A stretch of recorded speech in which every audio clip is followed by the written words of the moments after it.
Je vous corrige l'exercice 70, page 68.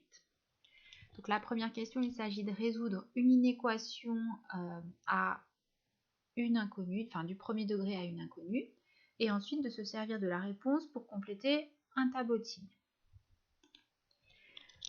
Alors, pour ce qui est des inéquations du premier degré à une inconnue, nous avons vu que la méthode est la même que pour les équations. Il faut juste faire attention à l'étape de division à la dernière étape pour voir si on garde toujours ce supérieur ou égal ou si à un moment donné, il va falloir changer le sens de l'inégalité.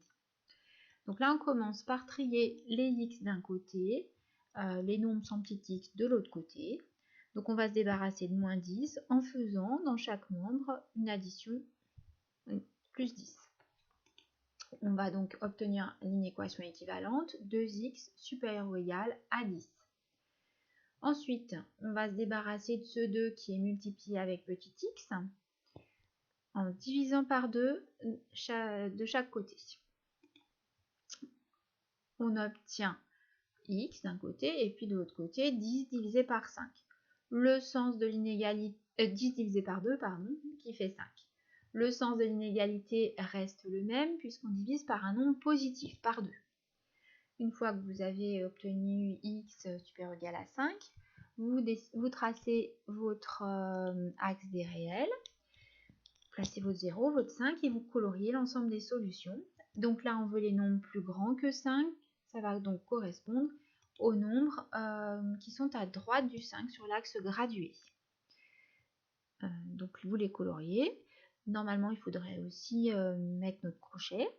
Donc là, comme on a un supérieur ou égal, le 5 fait partie des solutions et donc il faudra un crochet tourné du côté du coloriage. Une fois ce dessin fait, vous pouvez donner l'ensemble des solutions sous forme d'intervalle. Donc notre crochet tourné vers l'intérieur, 5, et puis on ne s'arrête jamais, donc on va jusqu'à plus l'infini. Crochet tourné vers l'extérieur, puisque plus l'infini n'est pas un nombre. Deuxième question, on veut se servir de cette réponse pour déterminer le tableau de signes de la fonction affine qui à x associe 2x moins 10.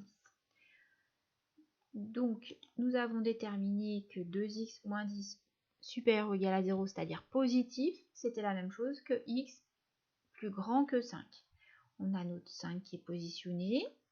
Donc quand x va être plus grand que 5, c'est-à-dire dans cette case-là, d'après la première question, on sait que notre 2x moins 10 va être plus grand que 0.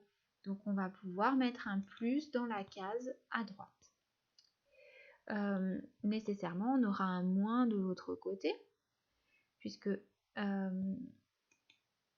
comme là on a une équivalence, si notre x n'est pas plus grand que 5, forcément nous aurons 2x moins 10 qui sera négatif.